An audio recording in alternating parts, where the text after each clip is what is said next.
Queridos, abram as vossas Bíblias no Evangelho segundo escreveu São Lucas, no capítulo 24. Hoje nós vamos ler apenas um versículo.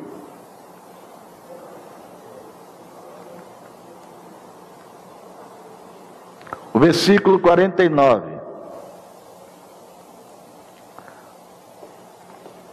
As palavras do Senhor Jesus Cristo, que nos dizem assim: E eis que sobre vós envio a promessa do meu Pai.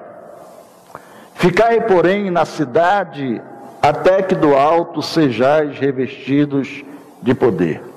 Queridos, nós estamos buscando, estamos vendo o mover de Deus na nossa vida, na minha família pelo menos, não apenas no meu lar, mas alcançando a família um pouco mais distante. E eu estou vendo também o mover de Deus aqui na igreja, que nós temos buscado isto, com muitas lágrimas, com muita dedicação, com muita perseverança, porque temos sentido esta necessidade. E nós temos visto o agir de Deus, transformando vidas, tocando vidas, fazendo mudanças em determinadas situações. E eu tenho ouvido alguns testemunhos de irmãos, me contando como era a sua vida passada, como tem sido a sua vida presente, quais têm sido as suas lutas para alcançar algo maior da parte de Deus. E a gente vê no meio de tudo isso, como Deus ele está trabalhando, como Deus está agindo, como Deus está estabelecendo a sua resposta ao nosso clamor. Ontem pela manhã nós estivemos ali na nossa costumeira oração do sábado, em busca desse reavivamento, desse despertamento espiritual. E ali nós somos pouquinhos, mas nós temos sentido a presença de Deus nos movendo, nos tocando, nos despertando para esses momentos. E ontem, quando eu estava reunido com eles em oração, o meu pensamento me veio sobre esse texto do encontro de Jesus com os seus discípulos no caminho de Emaús, após a sua morte. E ele já estava ressuscitado, mas os discípulos não criam que ele havia ressuscitado conforme havia dito. E eu pensei exatamente nessa expressão de Jesus: ficai na cidade, até que do alto sejais revestidos de poder. Jesus disse isto antes de ser assunto aos céus. Jesus deu essa última informação aos seus discípulos, buscando alcançar o coração deles, chamando a atenção para essa importância deles terem essa preocupação, deles entenderem a razão pela qual eles precisavam, diante de qualquer coisa, diante de realizar qualquer empreendimento em nome do Senhor, em prol do reino de Deus, eles deveriam ficar na cidade durante um período desconhecido para eles, que estava estabelecido apenas no coração de Deus, para que eles pudessem ser revestidos de poder. Jesus não abriu mão dessa prerrogativa, Jesus não abriu mão desse momento crucial para a vida dos seus discípulos e que também apontaria para o futuro da sua igreja. Eu queria pensar com vocês um pouquinho aqui o porquê, qual a razão pela qual Jesus Cristo se preocupou, se importou de levar essa informação para os discípulos e insistir com eles de que eles ficassem na cidade até que eles alcançassem, até que eles obtivessem aquela promessa, o cumprimento da promessa de Jesus, conforme ele havia recebido do Pai. O Senhor Jesus Cristo coloca no coração daqueles discípulos, com tão grande intensidade, que eles deveriam, na verdade, pensar, se importar, entender a necessidade real desse momento, para que eles buscassem e não desvanecessem enquanto não recebessem aquilo que lhes era prometido.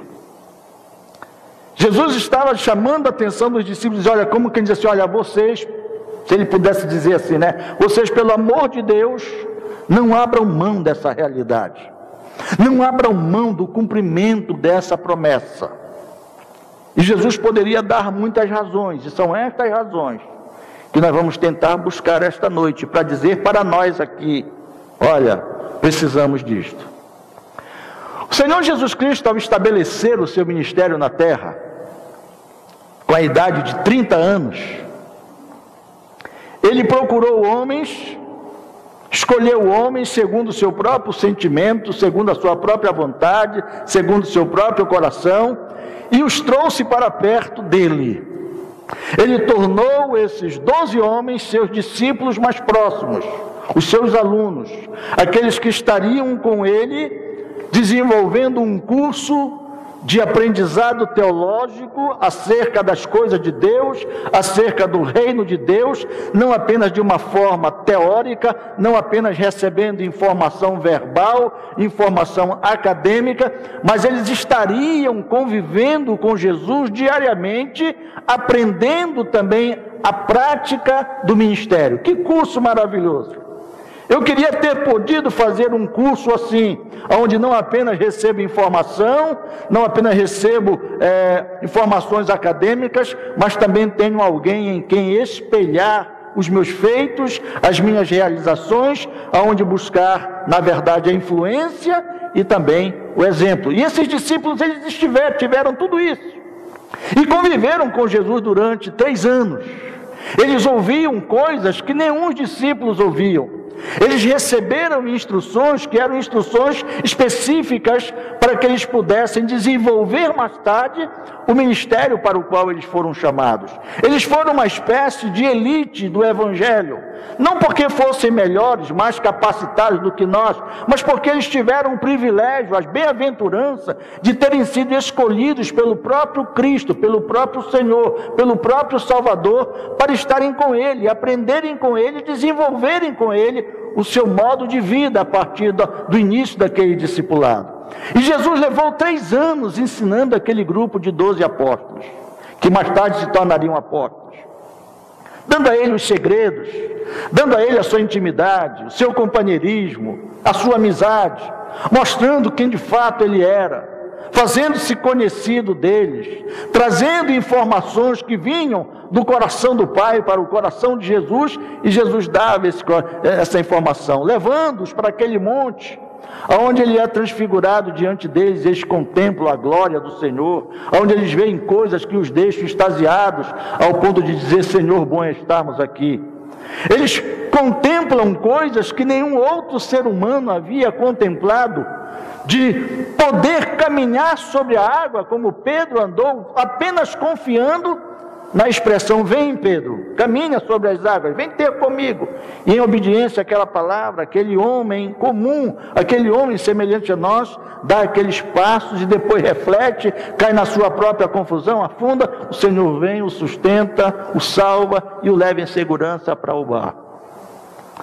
Esses discípulos passaram nesse colegiado com o Senhor, e o Senhor os estava preparando para que eles pudessem ser os continuadores da sua obra quando ele fosse elevado aos céus. Mas quando chega o dia do Senhor ser elevado aos céus, ele olha para trás e diz: que tipo de gente é essa? Que homens problemáticos! Se Jesus fosse ele ia colocar a mão na cabeça e disse: 3 anos infrutíferos, 3 anos jogado fora, 3 anos e eu tenho que dar um diploma de reprovado para cada um deles, porque se acovardaram, fugiram, negaram, se esconderam, me abandonaram, não acreditaram naquilo que eu afirmei para eles que era necessário eu passar pela morte, mas que ao 3º dia eu ressuscitaria, eu voltaria novamente a estar com eles, e eles não acreditaram, embora algumas testemunhas tenham chegado com eles e disse: eu vi o Senhor, e muitos disseram: se eu não ver, se eu não colocar o dedo lá, se eu não conferir, se eu não averiguar de fato, eu não vou acreditar nisso. É esse tipo de gente que vai dar continuidade à minha obra. Um monte de gente medrosa, desqualificada, um monte de gente incrédula, que eu estou caminhando com eles no caminho de Emaús, falando com eles, e eles não me conhecem, não me reconhecem, embora digam que a palavra estava ardendo em seus corações, foi preciso que eu lhes abrisse a mente novamente, foi preciso que eu lhes desse um novo esclarecimento para que eles acreditassem em mim. É essa gente que vai ficar aqui nessa terra para dar continuidade à obra que tão penosamente eu inaugurei, derramando o meu próprio sangue. Queridos, eu creio que Jesus parou naquele momento e disse: olha, se eu não fizer alguma coisa a mais, isso não vai dar em nada. Essa gente não vai ter condições de vencer as pressões que vêm aí, de vencer as perseguições que vão se desencadear sobre eles. Eles não vão ter condição de vencer as tentações da própria carne, para desenvolver esta obra que é gigantesca, que é espiritual, que vai lutar contra o próprio poder das trevas, que eu mesmo sofri as consequências desta luta, desta guerra, desta batalha, ao ponto de ter sido levado à cruz pela maldade desses corações, desses inimigos, desses que combatem contra o bem.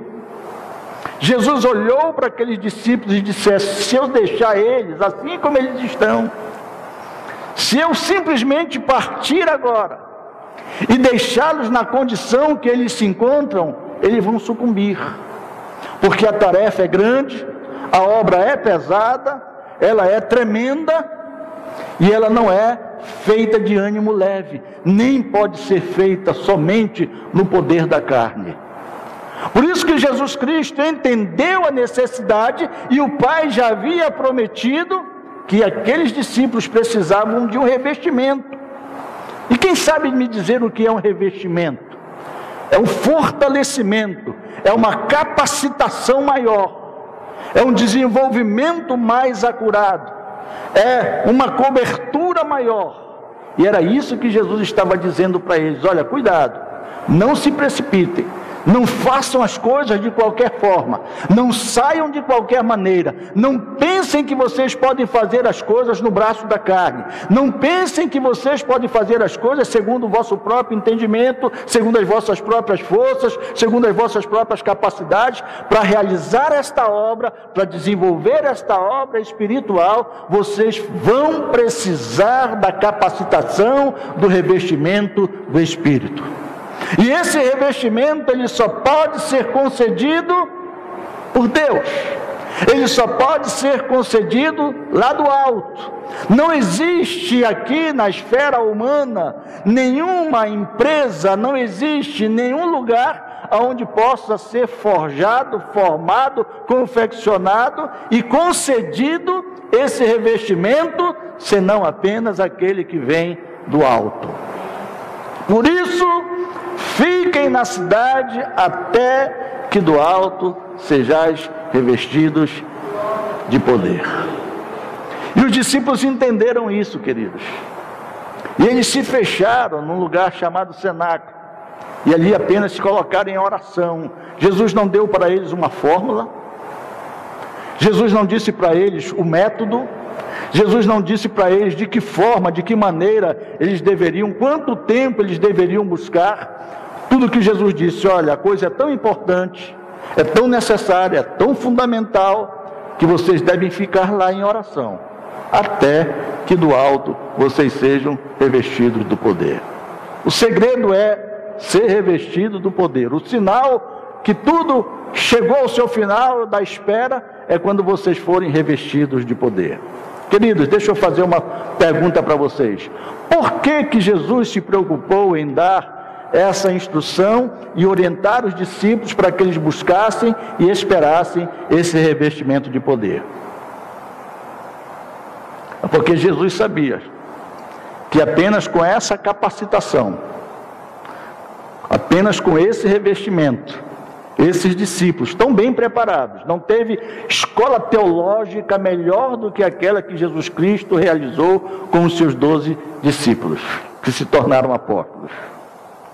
Mas no final, toda informação acadêmica, teológica, todo exemplo de Jesus, tudo aquilo que eles escolheram como testemunha ocular, não foi suficiente para dar a eles este poder, essa capacitação, para que eles pudessem reagir como verdadeiros discípulos de Jesus.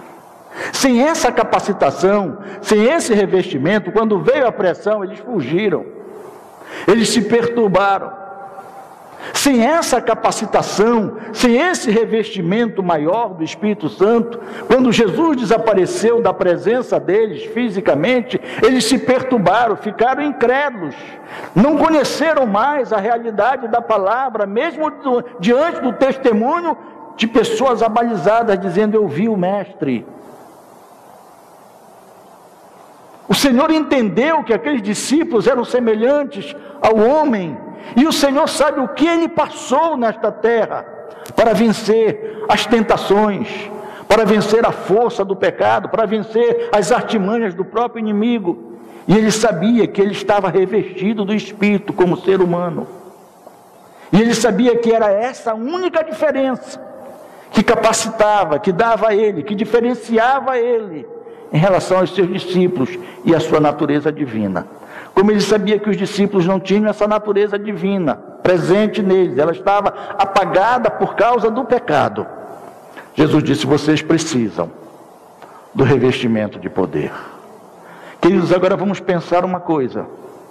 Se esses discípulos primeiros, que conviveram com Jesus, que aprenderam do Mestre dos Mestres, do Senhor dos Senhores, do Filho de Deus, do dono da teologia, o Senhor, que conhece a palavra de Deus porque Ele é a própria palavra de Deus, não poderiam aqueles discípulos receber maior ensino, melhor ensino, maior capacitação acadêmica do que eles receberam? Se eles que receberam desta forma, toda essa informação, no momento da dificuldade, no momento da pressão, no momento da perseguição, no momento do confronto com o pecado, no momento de preservar a própria vida em razão da sua fé, eles fracassaram.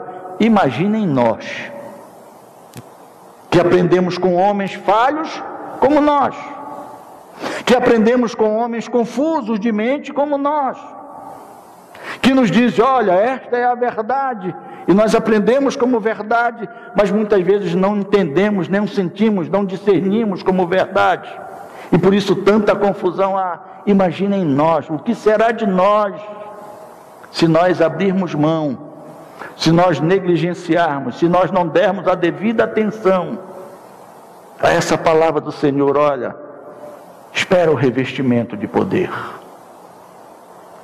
E talvez caiba a pergunta para mim e para você aqui esta noite: será que nós temos sido revestidos de poder? Se você me perguntar: pastor, você é batizado com o Espírito Santo? Sou. Pastor, você fala línguas? Falo. Pastor, você já foi usado alguma vez com algum dom espiritual? Já. Pastor, você já orou por uma pessoa enferma e ela foi curada? Várias. Pastor, você esteve em alguma situação de perigo que você orou e pediu a Deus uma obra sobrenatural e aconteceu? Já aconteceu isso com o Senhor? Várias.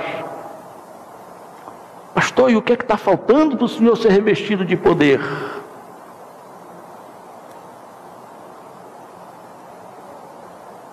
O que é que está faltando na sua vida para o Senhor estar reclamando, para o Senhor estar dizendo que precisamos ser capacitados pelo Espírito e ser revestidos de poder? Aí eu poderia dizer para vocês: queridos, a ausência na minha vida de realizações que glorifiquem a Deus. Ou talvez Deus esteja trabalhando, Deus esteja nos movendo e nos trazendo a este ponto.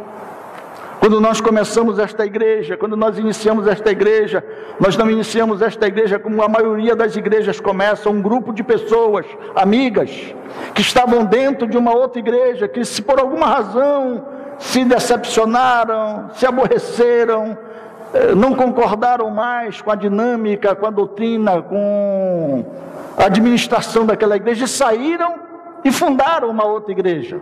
Não foi assim que aconteceu. Eu e minha família começamos a fazer reunião de oração, e Deus começou a trazer um daqui, um de lá, um daqui, um de lá, e cada um que chegava trazia na sua cabeça um modelo de igreja, um modelo de ministério, queria fazer uma coisa, queria fazer outra, e eu me via assim meio perdido no meio de toda essa confusão de pensamentos, de ideias, de ideologia, de sentimentos, de desejos, e isso começou a perturbar um pouco o coração, e nós começamos a fazer reuniões e hoje nós temos aqui um templo bonito, nós temos um conforto, mas eu não penso que nós sejamos uma igreja como deveríamos ser. Nós somos um povo organizado, nós temos uma boa doutrina bíblica, nós temos uma boa educação evangélica, nós temos boa informação acadêmica, teológica, mas cadê os frutos? Cadê a obra? Cadê as realizações como igreja? Onde está verdadeiramente o nosso amor pelos perdidos?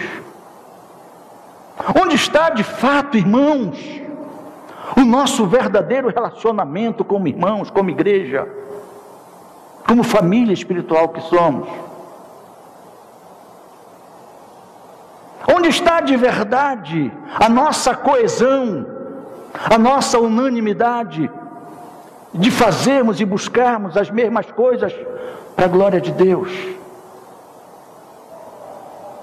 Porque temos nós encontrado tantas dificuldades para realizarmos coisas simples, coisas pequenas, em que nós só conseguimos trazer isso quando nós estamos à frente, ou quando nós somos os responsáveis, ou quando somos nós que estamos realizando.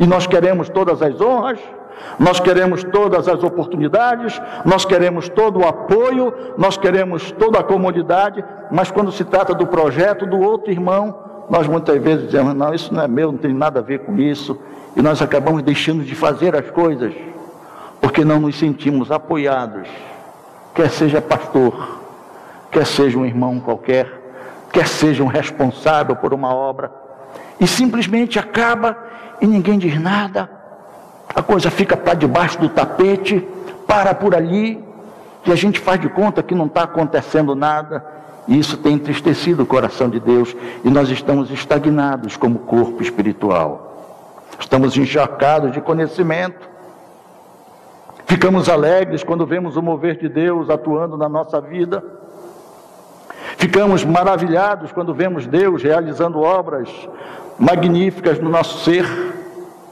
Mas eu vou dizer uma coisa para vocês, baixinho aqui para nós. Deus está colocando crises na nossa vida para nós despertarmos.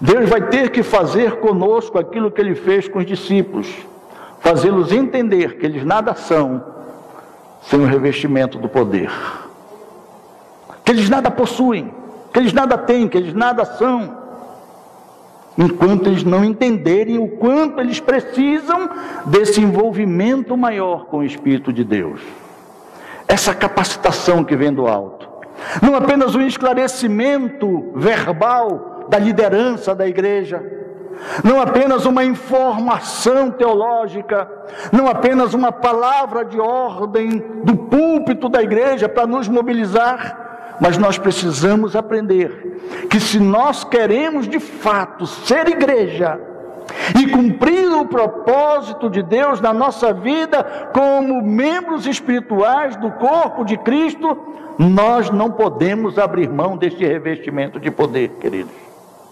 E agora eu não sei dizer para vocês o nome desse revestimento. Eu não sei se ele é batismo com o Espírito Santo, se ele é conversão da alma, se ele é capacitação de poder. Eu não sei dizer o nome de vocês, eu só sei dizer que é ele que faz a diferença, que é ele quem traz a conotação de que aquele corpo que se diz igreja, de fato é uma igreja operante, viva, vibrante e que glorifica a Deus com as suas obras, porque é uma igreja que busca fazer a vontade de Deus.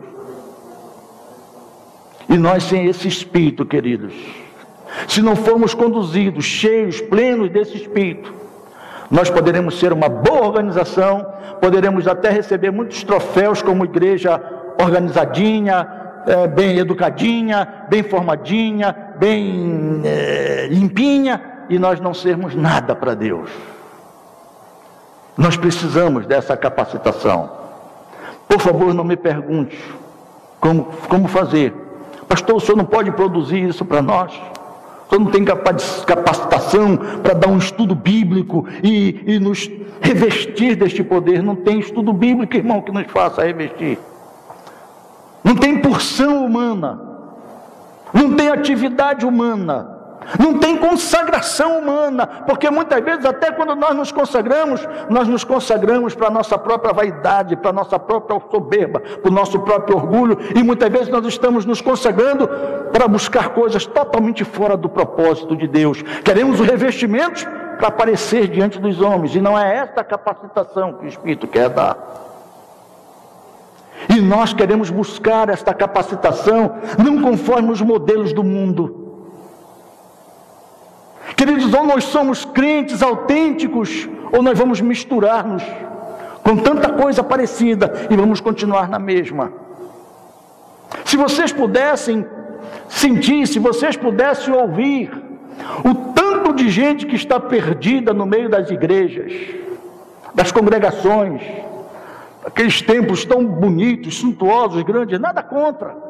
Mas pessoas que estão lá movidas tão somente pelo impacto do ambiente ou das celebrações, mas quando está sozinho se sente perdido, não sabe o que fazer diante das lutas, das situações, dos perigos, das tentações, porque ele não tem aonde se abrigar, ele não tem como recorrer, a quem recorrer. Porque nem sempre o pastor estará do lado, nem sempre um irmão estará perto, nem sempre ele poderá se socorrer de alguém mais velho, mais maduro. E muitos estão sucumbindo por falta desta realidade em suas vidas.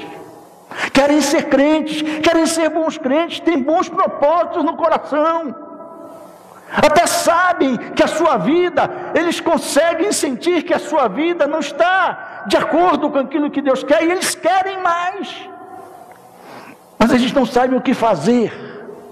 Qual o segredo para ter uma vida de vitórias? Não apenas de sucesso material, não apenas de excelência profissional, mas ter uma vida viva, rica, abundante, que glorifica ao Senhor nosso Deus. Eu creio que era isso que Jesus estava querendo transmitir para os discípulos naquele dia ao dizer: fiquem em Jerusalém, até que vocês sejam revestidos de poder, porque quando chegar esse revestimento na vida de vocês, vocês vão ver que é algo totalmente diferente de tudo aquilo que vocês já experimentaram, porque não é algo que você possa experimentar como você experimenta alguma coisa física, alguma coisa material, alguma coisa do aqui, do natural.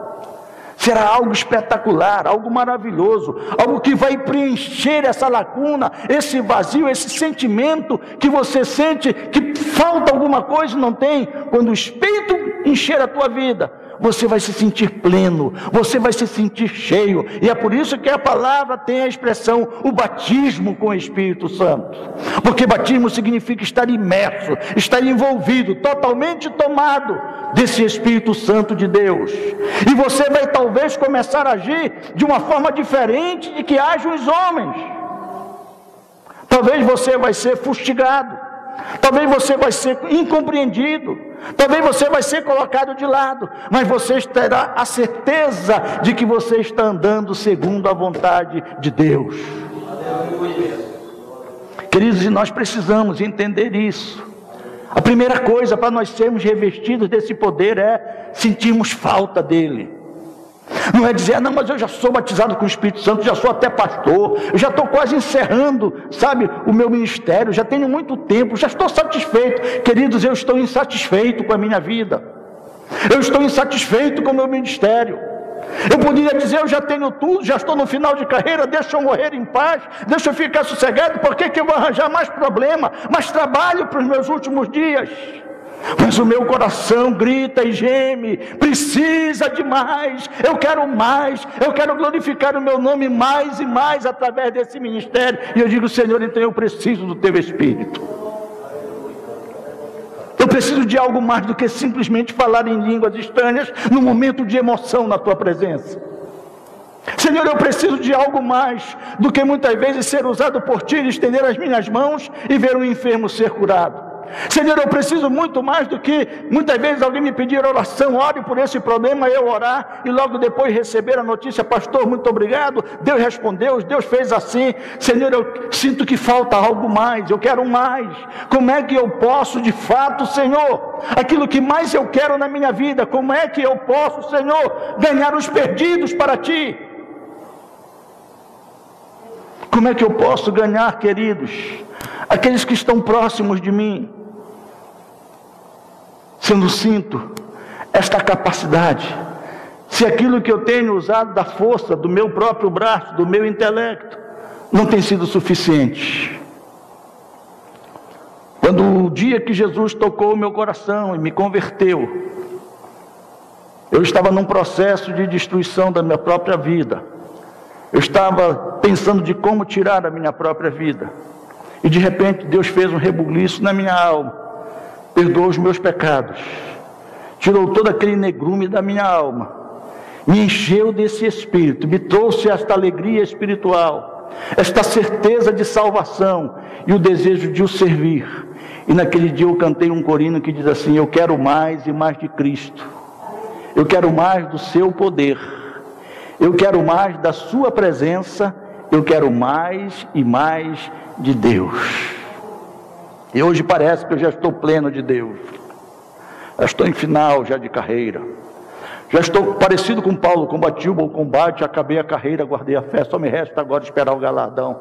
E o Espírito diz: falta alguma coisa ainda. Tem muitos perdidos aí que precisam de salvação. E você precisa da graça, da plenitude do Espírito para realizar isto. Queridos, Jesus disse aos discípulos: fiquem na cidade, até que do alto vocês sejam revestidos de poder.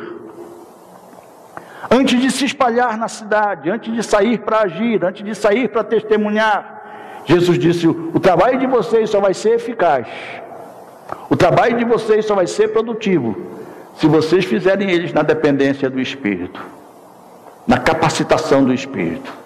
Por isso fiquem e busquem.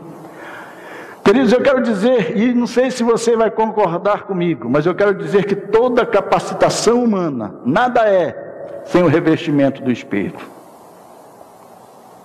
Nós construímos este prédio, colocamos as cadeiras e dissemos: quando tiverem cadeiras o povo vem para sentar. O povo não veio.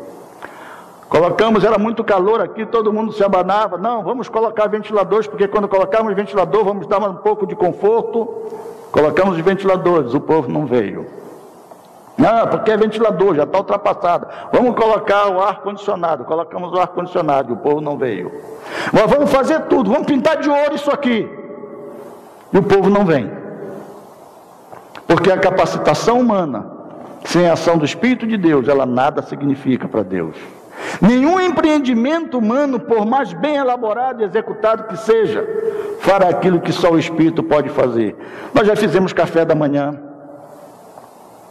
nós já fizemos café convívio, nós já fizemos reunião de casais, nós já fizemos reunião de jovens, nós já fizemos aqui jantares de evangelismo, nós já fizemos aqui encontro da amizade, nós já fizemos tudo que você poderia imaginar de projeto para tentar ganhar almas.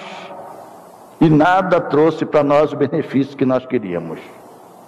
Fazíamos coisas bonitas, as pessoas chegavam: oh, que bonita reunião, comiam nossos salgadinhos, bebiam o nosso refrigerante, aplaudiam o grupo de louvor da igreja no tempo que estava, né, que era bastante concorrido. Mas cadê as almas? Cadê as verdadeiras conversões? Cadê as transformações de vida? Cadê as mudanças de corações? A obra da igreja é prioritariamente espiritual. Nós fomos colocados neste mundo, queridos, não como organização humana, mas como organismo vivo, como corpo espiritual. A igreja é a única entidade, se é que a gente pode chamar de entidade, porque ela é um corpo vivo. A igreja é a única entidade que vive na terra que tem capacidade espiritual de gerar vida espiritual. Se nós falharmos em nossa missão espiritual, esse mundo jaz no maligno, esse mundo vai ser condenado. Esse mundo está caminhando a passos largos para a perdição, sem Deus, sem paz e sem salvação. E nós, como igreja, temos o dever, temos o direito, temos a autoridade investida por Deus de fazermos esta obra no reino espiritual, buscando vidas, transformando vidas, tirando-os do pecado, tirando-os do lamaçal do pecado, tirando da condenação exterior e colocando-os na maravilhosa luz do Evangelho, para que possam ter a vida eterna em Cristo Jesus. Nós somos os portadores desta mensagem. Nós não vamos encontrar esta mensagem de vida eterna, de salvação, de perdão, de redenção, fora, queridos, fora da missão da igreja. O circo não vai pregar a redenção, o Congresso não vai pregar a redenção, a Assembleia Legislativa não vai pregar a redenção, o governo não vai pregar a redenção espiritual. Chama-se a igreja, o corpo vivo de Cristo na terra, que recebeu esse direito, essa autorização. Mas quando eu chamo corpo vivo, a igreja, a verdadeira igreja, é aquela que é realmente conduzida pelo Espírito Santo, e não por engendragens humanas, não por caprichos humanos, não por tarefas humanas. Por mais que estas tarefas, que essas engendragens, elas possam ser benéficas, viáveis, possíveis, devemos fazê-las, mas nós não podemos depender delas, como se elas fossem a razão maior do sucesso da igreja, né? Quando Jesus disse, fiquem em Jerusalém, o que era que ele, na verdade, ele estava dizendo? Fiquem e busquem até vocês receberem. O que a igreja estava recebendo? O que eles estavam buscando? Eles estavam buscando com intensa oração, não reconhecimento da sociedade. Esse pessoal aí são os discípulos de Jesus, são gente boa, são gente nossa, devem ser respeitados pela sociedade. Foi isso que Jesus disse para eles buscarem lá? Jesus disse, fiquem lá até que vocês possam receber os aplausos da sociedade, a amizade do mundo. Foi isso? Ele disse, fiquem até que vocês sejam revestidos de poder. É como quem disse, se vocês não ficarem lá, se vocês não buscarem, se vocês não tiverem a expectativa, se vocês saírem de lá, vocês perdem essa capacidade, essa condição, porque ali, fora daquele ambiente, fora daquele lugar, fora daquela situação, vocês não vão encontrar isso em lugar nenhum mais na terra. E hoje, queridos, a igreja está querendo buscar essa capacitação em vários lugares, querendo agradar a gregos e troianos, para ser benquista, para ser popular, para ter direito à excelência, para ter direito ao sucesso, à boa amizade, para ter um lugar e um espaço no mundo, para fazer a sua voz ser ouvida na força da mídia, da política e de tantas coisas.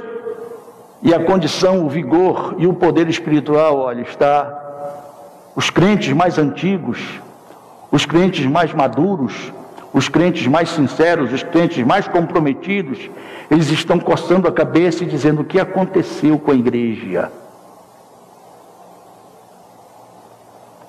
Os crentes mais novos, que nunca experimentaram a realidade dessa vida maior, dessa excelência, desse revestimento, desse comprometimento, eles estão satisfeitos com os seus ídolos gospels.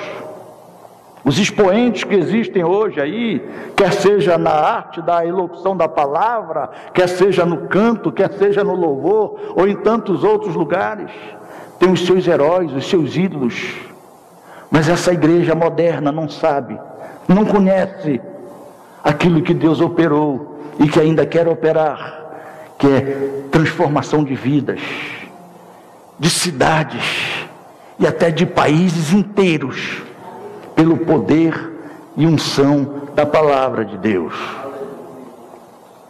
No passado, quando a igreja se via árida e sem poder, queridos, e essa é uma história que se repete, essa não é a nossa história única, não é isso que nós estamos passando pela primeira vez na história da igreja. Nós não somos os únicos, nós não temos que andar no escuro. O que está acontecendo conosco? Por que nós estamos assim? Cadê o mover do Espírito? Já não vemos mais o que fazer. Nós temos o exemplo do passado. Toda vez que a igreja chegava a esse entendimento, o que aconteceu? Nós estamos sem o fervor do Espírito, nós estamos sem a autoridade do Espírito, nós estamos sem a ação do Espírito. O que está acontecendo? O que vamos fazer? Eles não buscavam se reunir para tentar elaborar melhores cultos, para realizarem maiores programações, para criarem novos métodos ou metodologias de comunicar a palavra de Deus. Eles não criavam novas metodologias para tentar atrair o povo para os seus arraiais. Sabe o que eles faziam? Eles se fechavam, iam com lágrimas diante do Senhor, confessar os seus pecados, se humilhar com lágrimas e dizer: Deus, tem misericórdia de nós, perdoa-nos. Eles confessavam os seus pecados, avaliavam os seus desvios e diziam: Senhor, nós estamos afastados de Ti. Eles nem diziam: Tu te afastaste de nós, fomos nós que nos afastamos de Ti, mas tem misericórdia. E com lágrimas, irmãos.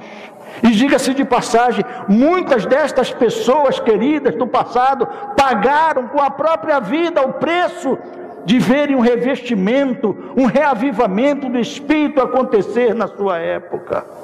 E muitos morreram orando, buscando, clamando, e não viram o reavivamento acontecer, mas ele veio em resposta às suas orações, aos seus clamores.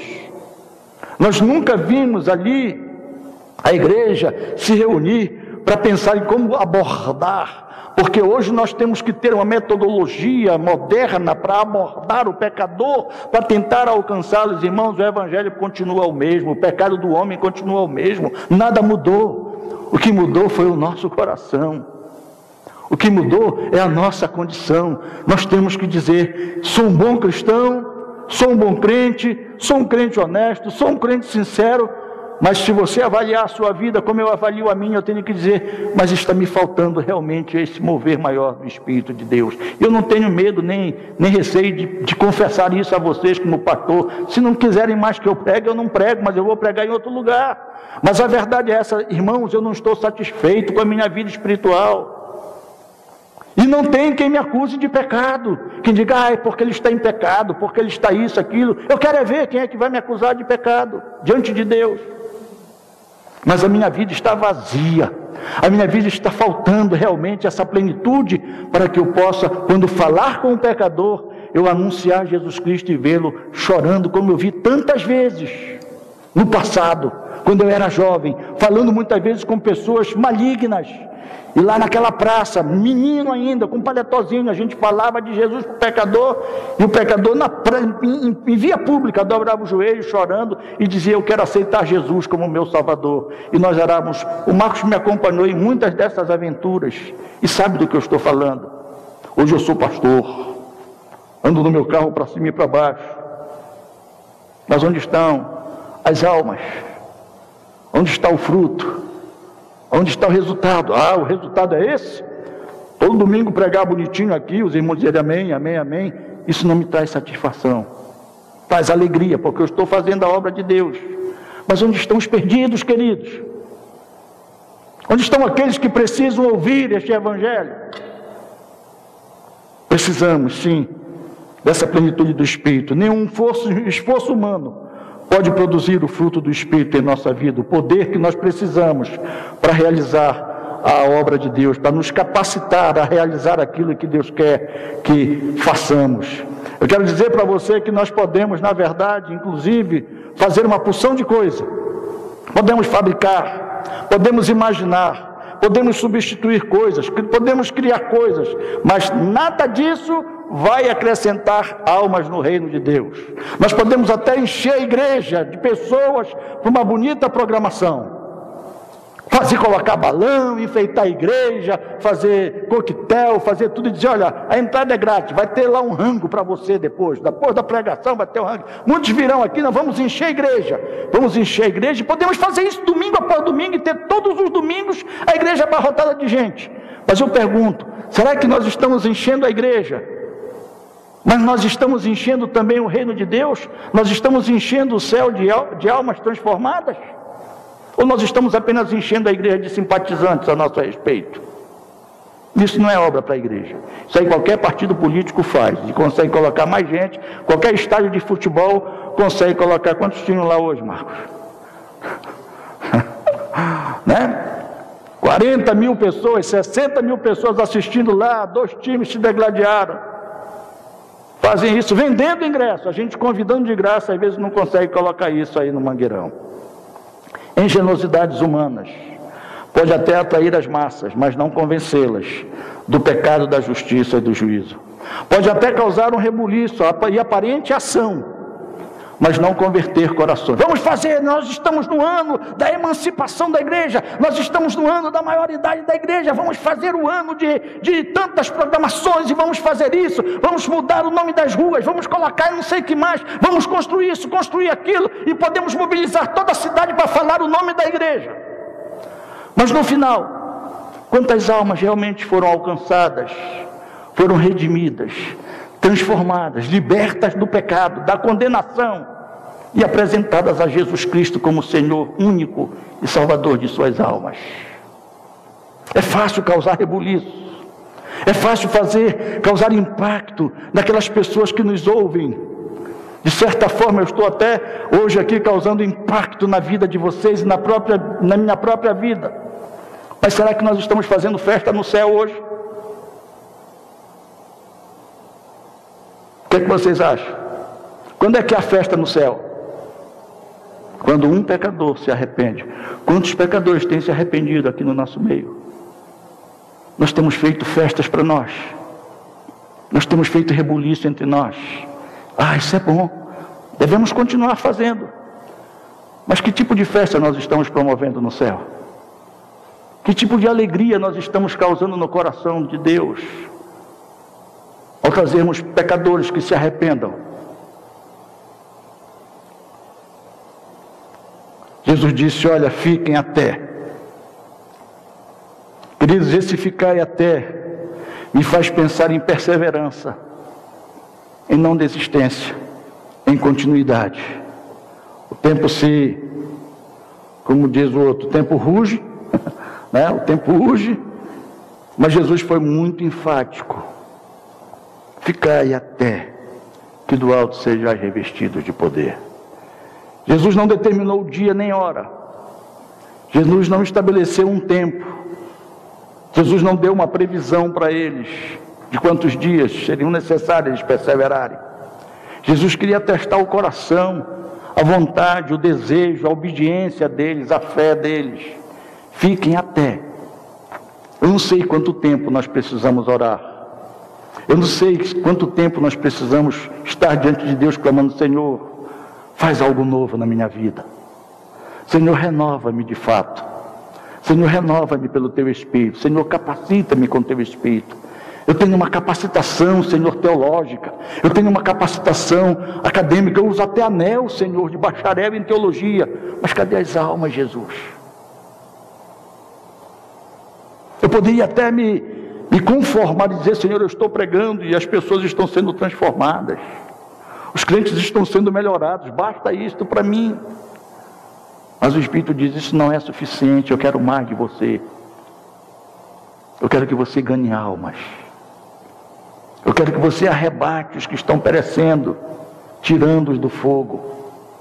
Eu quero que você apresente a luz do Evangelho àqueles que estão perdidos. Fala com a igreja. Você não está sozinho nessa empreitada. Você não está como Elias, pensando que é o único profeta. Eu tenho muita gente que não se curvou diante de Baal. E vocês têm sido um privilégio para mim, queridos. Vocês têm sido a razão desse ministério existir.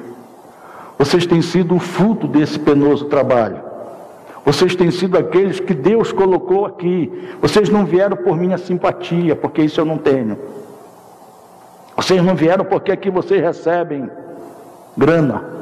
Vocês não vieram aqui, vocês não vêm aqui por nenhuma outra razão, senão porque no íntimo do coração de vocês querem fazer aquilo que Deus determinou que se fizesse. Você quer ser um instrumento nas mãos de Deus. Você quer agradar a Deus, você quer glorificar a Deus com a sua vida, você quer glorificar a Deus com os seus bens, e ninguém precisa te pedir isso, ninguém precisa te extorquir, você tem trazido voluntariamente. Mas eu quero que você pense esta noite, na sua própria condição como crente, como salvo, como redimido pelo sangue de Jesus. Será que você não sente falta disso na sua vida? Será que você está satisfeito? Você diz, não, eu estou bem assim, não preciso mudar, estou satisfeito.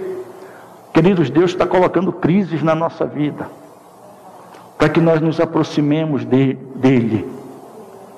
Eu tenho passado por algumas situações difíceis.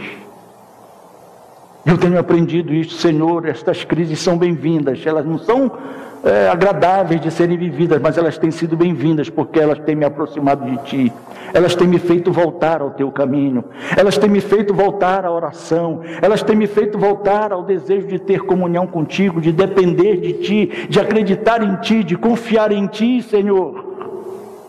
Houve um tempo na minha vida, meu Deus, que eu pensava que o meu problema era a falta de dinheiro.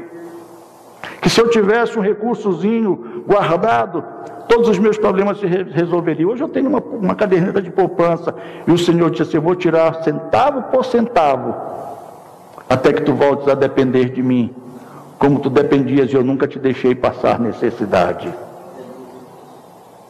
Onde está a nossa segurança? Onde nós estamos estribados? Onde nós estamos confiados? Olhe para as suas mãos assim, olhe, e diga assim, será que essas mãos têm produzido algo para a glória de Deus? Será que as minhas mãos têm servido para tirar pessoas do lamaçal do pecado e conduzi-las à salvação em Cristo? Ou será que as minhas mãos estão sendo consumidas de tantos calos pelos meus trabalhos e esforços em razão da minha própria vida, dos meus próprios propósitos? Em que as minhas mãos estão sendo úteis para o reino de Deus, para a obra de Deus, para a salvação dos perdidos? Não vamos nos acostumar apenas, queridos, de dar dinheiro para a obra. Vamos dar dinheiro para campos missionários, vamos dar dinheiro para evangelistas, vamos dar dinheiro para entidades, vamos dar dinheiro para isso, vamos dar dinheiro para aquilo. Deus não quer o nosso dinheiro, Ele quer, na verdade, o nosso trabalho. Ele quer o nosso testemunho, Ele quer. Dinheiro não ganha almas. Quem ganha almas são homens. Se Deus quisesse ganhar almas fora do homem, Ele mandava os anjos pregar o evangelho, mas o anjo não sabe o que é redenção. Nós somos os únicos que podemos dizer, fui redimido pelo sangue de Jesus. E nós podemos dizer o que é ser redimido. Eles deveriam buscar até que os céus se rompessem e o derramamento do Espírito caísse sobre eles. Eles deveriam buscar com expectativa vibrante, com alegre confiança e com uma sólida convicção de que Deus faria aquilo que havia prometido.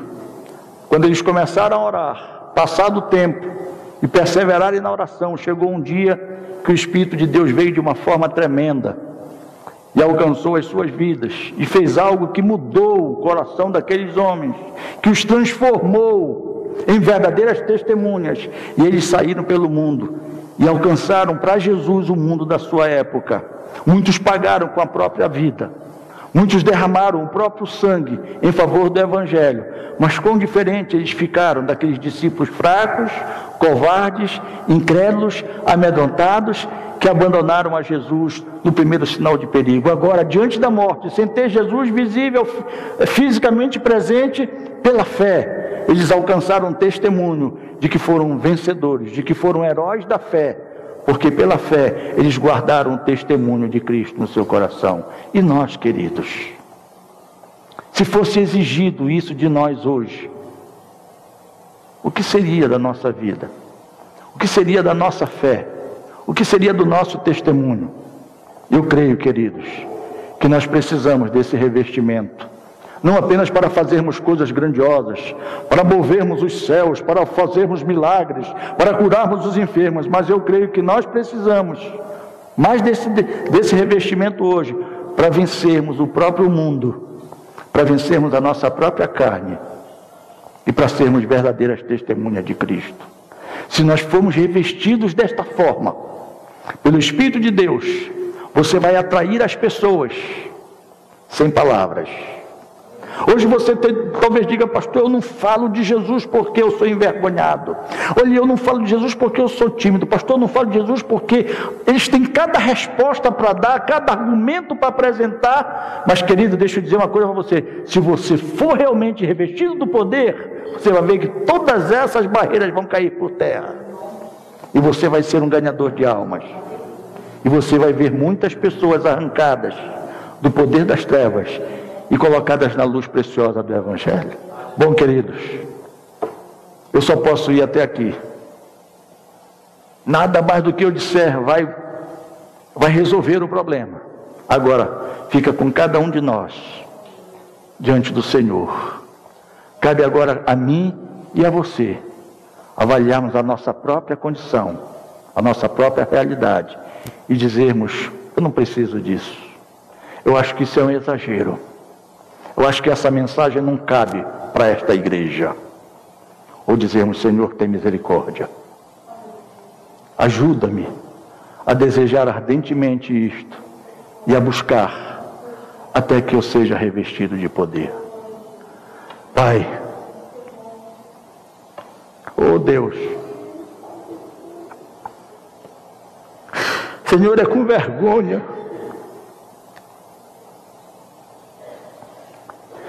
que nós elevamos a Ti a nossa voz.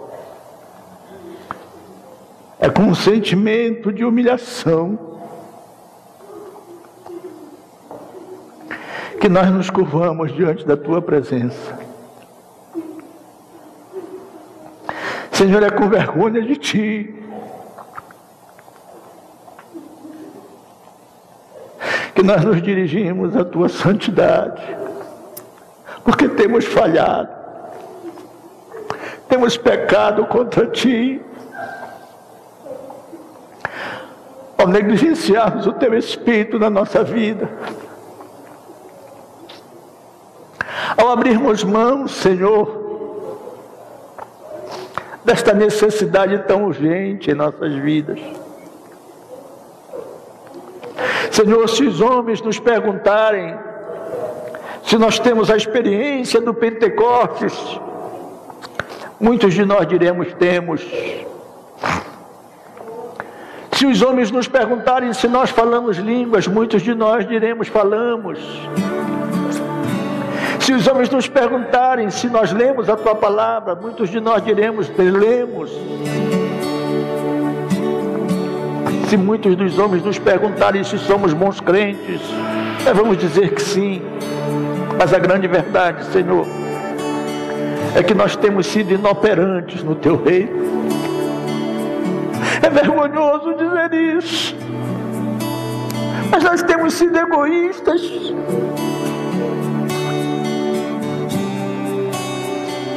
Temos pensado só em nós mesmos, no nosso próprio crescimento, no nosso próprio desenvolvimento. E muitos de nós chegamos até a dizer que não precisamos de ninguém para crescer na fé. Muitos de nós somos tão arrogantes que somos até capazes de pensar que não precisamos de igreja, da comunhão dos irmãos, que podemos desenvolver a nossa fé sozinhos. Apenas para chegarmos à conclusão, Senhor, quão infiéis nós temos sido, quão inoperantes, Senhor, nós temos sido. Mas nós não temos prazer na desobediência. Nós não queremos nos contrapor a Ti, Senhor. Nós não queremos andar esta caminhada indiferentes da Tua presença. Nos ajuda, nos ensina. Eis-nos aqui, Senhor, diante de Ti, nos perdoa. Tem misericórdia de nós. Ouve, Senhor, o nosso clamor. Senhor, nos toca nesta noite com a brasa viva do Teu altar. Nos purifica para Ti. Nos dá consciência, Senhor, da nossa necessidade. Nos dá consciência, meu Deus, daquilo que nós precisamos fazer para sermos revestidos do Teu poder. Não nos deixa, Senhor, recorrer a engendragens humanas. Não nos deixa, Senhor, recorrer a negociações espúrias, mas nos ajuda a nos humilharmos diante de Ti.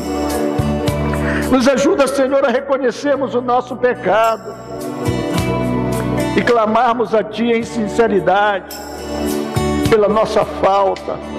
E nos ajuda a fazermos isso de forma intensa, Senhor, com oração fervente, com oração sincera, de uma forma perseverante, até que nós sejamos, Senhor, revestidos deste poder que vem do alto. Nós não vamos encontrar, Senhor, este poder oriundo da vida de nenhum líder, de nenhum ministro, por mais gabaritado e capacitado que ele seja, nenhum deles, Senhor, nenhum homem na terra pode nos conceder esta capacitação, como muitos, Senhor, estão se arrogando em dizer que podem nos abençoar com óleo, com flores, com tantas coisas, tantas invenções humanas que não trazem a realidade daquilo que nós queremos para a nossa vida. Só na Tua presença, Senhor, só buscando de fato o Teu coração, é que nós seremos revestidos, Senhor, do Teu poder. Não importa quantos somos, Senhor, se nós estivermos revestidos do Teu poder, nós vamos fazer a Tua obra, meu Deus. Se formos revestidos do Teu poder, do poder que vem do alto e que vem, Senhor, do trono da Tua graça, nós vamos alcançar os perdidos para Ti, Senhor, sem manipular o sentimento dos homens, sem manipular a condição, Senhor, do próprio homem, tão somente falando da Tua palavra como verdade. A Tua palavra é ungida, Senhor. A Tua palavra não precisa de adendo, não precisa de muleta, não precisa, Senhor amado, de interpretação humana para agir. Tudo que ela precisa, meu Deus, é ser enviada na força do Teu Espírito. E nós somos estes canais a quem Tu queres usar pelo Teu Espírito para trazer glória ao Teu nome. Senhor, só Tu conheces o coração de cada um que está aqui esta noite. Senhor, Tu nos chamaste com um propósito e cada um com uma tarefa muito simples. Ajuda, Senhor, que esta igreja possa procriar. Ajuda, Senhor, que esta igreja possa gerar filhos. Ajuda, Senhor, que esta igreja possa frutificar para a glória do Teu nome. Aquece os nossos corações, Senhor. Aquece o coração do pastor esta noite, meu Deus. Incomoda, Senhor, o pastor desta igreja para Te buscar com intensidade, com realidade, até que do alto seja revestido de poder. E abençoa, Senhor, este irmão, esta irmã que nesta hora está clamando a Ti com a mesma intensidade, Senhor, pelo mesmo ideal. Senhor, capacita-nos do alto com o Teu poder. Nós não apenas queremos falar línguas, nós não queremos apenas profetizar, nós não queremos apenas ver, Senhor, os enfermos curados, nós não queremos ver apenas milagres, operações prodigiosas, mas nós queremos ver pessoas, Senhor, pecadores, o homem ímpio sendo transformado pelo poder do Teu Evangelho e se tornando uma nova criatura em Jesus Cristo pelo Teu Espírito. Ajuda-nos, Senhor. Nós não sabemos confeccionar este poder. Nós não sabemos confeccionar, Senhor, este revestimento. Tudo que nós podemos fazer é clamar a Ti, é nos humilharmos diante de Ti, reconhecermos a nossa necessidade e esperarmos, Senhor, em oração, que Tu nos revistas para a Tua glória, nos adornes com os Teus dons preciosos e nos faça, Senhor, ser frutíferos para a Tua glória. Reveste-nos, Senhor, que seja esta a nossa oração, que seja este, Senhor, o nosso desejo, o nosso sentimento, a nossa expectativa durante o decorrer desta semana, desses próximos dias, até que nós vejamos a diferença acontecendo no nosso meio, Senhor. Só Tu és capaz de fazer isto, meu Deus. Senhor, faz com que este dia, faz com que esta pregação, faz com que este culto seja o marco inicial desta busca, Senhor, desta busca intensa, até que nós sejamos revestidos, quer seja coletivamente aqui numa reunião, ou individualmente nos nossos lares, no nosso trabalho, enquanto nos dirigimos pelas ruas desta cidade. Mas faz cumprir em nós a tua promessa, faz descer sobre nós, Senhor, esse revestimento de poder. Eu creio, Senhor, que Ele é para os nossos dias. Há uma discussão teológica acerca de batismo com o Espírito Santo. Senhor, eu não sei como é o nome disto, eu não sei se tem uma nomenclatura acertada, mas nós queremos este revestimento de poder, Senhor. Nós já somos teus, já te entregamos a nossa vida, já te confessamos os nossos pecados, já temos te recebido como Salvador e Senhor das nossas almas. Reveste-nos do teu poder, capacita-nos, Senhor, com esta unção que vem de ti, com este óleo fresco do teu Espírito, com este azeite, Senhor, do teu Espírito. Faz queimar no nosso peito esta chama viva, Senhor, não apenas para dizermos que somos pentecostais. Nós não estamos interessados em títulos, em nomenclaturas. Nós queremos a realidade desse feito, nós queremos o cumprimento desta promessa em nossas vidas, Senhor. Mas queremos que ela venha do alto. Nós não queremos que ela venha da efusividade humana.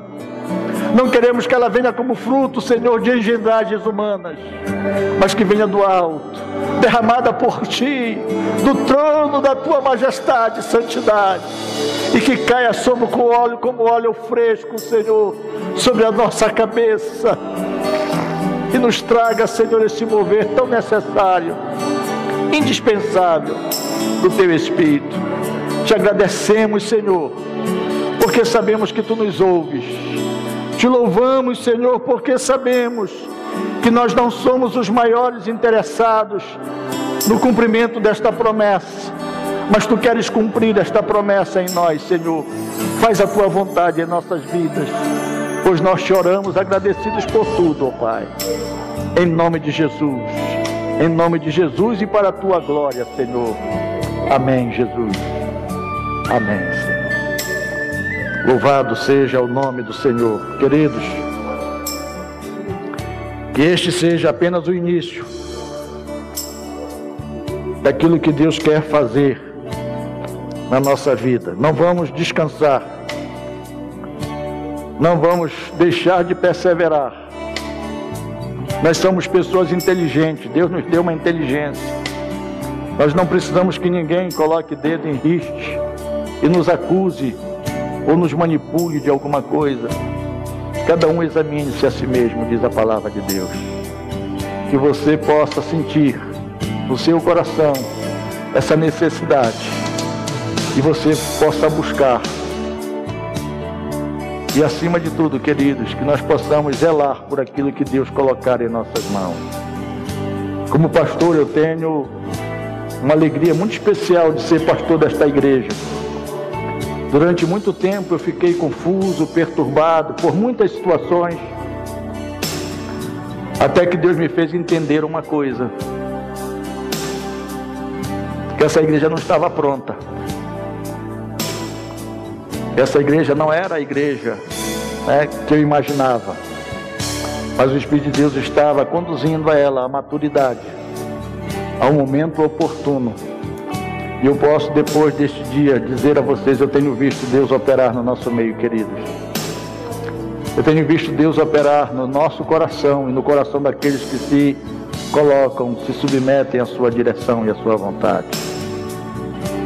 Esta cidade ainda está por ver aquilo que Deus vai fazer no nosso meio, não para a nossa glória, mas para a glória e honra do nome dEle. Coisas pequenas. Deus usa coisas pequenas, quando essas coisas pequenas servem de utilidade, de instrumento nas mãos dele. Nós queremos ser apenas instrumento nas mãos de Deus. Talvez eu não veja, não sei. Mas essa cidade ainda está para ver o que Deus pode fazer no nosso meio, o que Ele vai fazer. E diga-se de passagem, pessoas como este senhor que está aqui à frente, olha, do lado da irmã Wanda, são pessoas como estas que Deus quer usar. São pessoas como estas que Deus quer usar.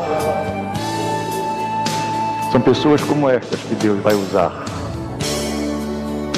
Deus vai usar de uma forma tremenda para fazer coisas novas. Que nós possamos ser também instrumento nas mãos de Deus. Ninguém tem privilégios maior do que o outro. Mas Deus sabe como nós colocamos a nossa vida à disposição dele. Muitas pessoas levavam a sua oferta naquele dia lá no templo. Muitas pessoas levavam do muito que possuíam e depositavam grandes quantias. Tinha uma simples viúva que levou uma pequena moeda e colocou ali. Jesus disse: essa foi quem contribuiu com a maior oferta, porque ela deu tudo o que ela possuía. É isso que Deus está querendo de nós, queridos. Deus não está querendo migalhas das nossas mãos. Eu não estou falando de dinheiro. Deus não está querendo as migalhas do nosso tempo. Deus não está querendo as migalhas da nossa mente. Deus não está querendo as migalhas do nosso talento. Ele quer tudo. Sabe por quê? Porque nos menores sinais de problemas, de perigos, de dificuldades, nós dizemos: Senhor, me ajuda. É ou não é verdade? Você consegue um bom emprego, agora eu não preciso mais de Deus. Olha, o patrão vai colocar uma turma para fora. Jesus, não deixa que meu nome esteja no meio. E às vezes Deus permite que as crises venham para nos mostrar quão dependentes nós somos dele. Às vezes você se contenta com um salário mínimo, quando Deus quer fazer algo mais contigo, né? Que Deus nos ajude, que Deus nos abençoe.